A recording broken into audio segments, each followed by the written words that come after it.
Hi everyone, welcome to Homespun. My name's Josh Yenne. We're doing a video today, basics of pedal steel guitar for guitar players. Okay, so the first thing we're going to go over is how this sucker is tuned. I have a basic E9 tuning here. It's the most common tuning. It's also what's called an Emmons copedant. The tuning on this steel and on most steels is, most beginning steels, is what's called an E9 tuning. So if you know your theory, it's a dominant chord. It's a dominant 9 E chord, but it's got a major 7 stuck in. Okay, so this is tuned as a B note down here, a D note, delta, that's our dominant 7. There's our root, E, our 2, our 9, F sharp. Okay, so holding it again, we don't have time to get into too much of it. If you're coming from a slide background already, you'll know that a lot of it has to do with dampening behind the bar. So essentially, you want to have as much meat behind the bar as you possibly can. If we don't have that, we get that sort of sound. When we do, we get this sort of sound. This has nothing to do with, I'm not pushing down on the bar at all. Like, the bar doesn't really get pushed down on. You're just kind of guiding it. And it's what's called blocking or muting. And we don't have remotely enough time to do an entire video on it. There's lots of resources out there about how to block. But in the end, you need to get some sort of technique to stop the strings so that we don't have all the time. We want to be able to always have. When you're practicing pedal steel, you want to practice everything staccato, meaning you stop the note. If you can play stuff staccato, then it's really easy to play it legato, but it doesn't go the other way around.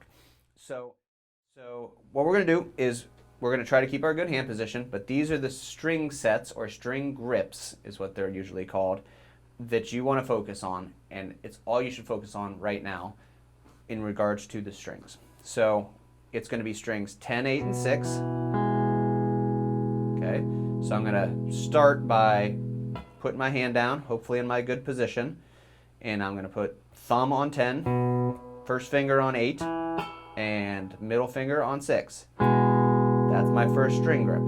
My next one is 8, 6, 5. If you already know your E bar chord, it's in the exact same position. Okay, so I'll pick up the guitar here in a second and show you that if that doesn't make sense. So we have an E on open, just like, then I have an F, I have an F sharp.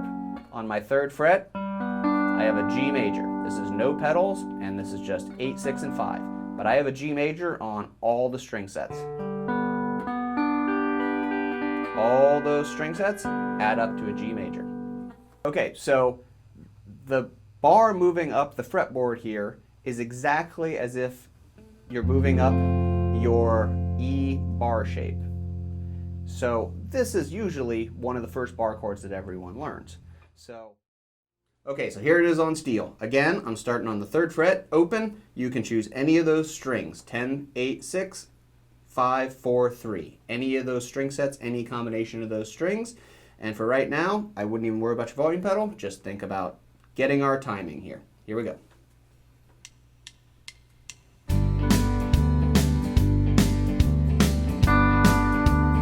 Here goes my 4 chord, A and B down.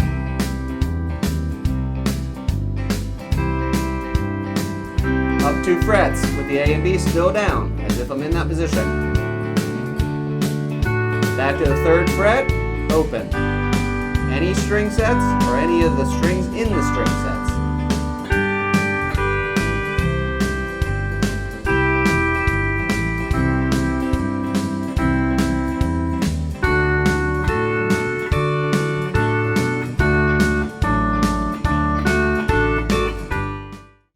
We're just thinking smashing and mashing, and it's going to sound something like this.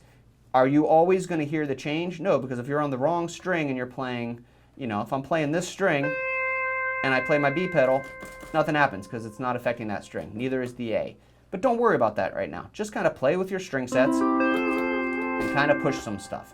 Now, we're going to have the backing track played here, 1, 4, 5, and C, and I'm going to do just that, and I'm not going to think about anything, just smashy, smashy.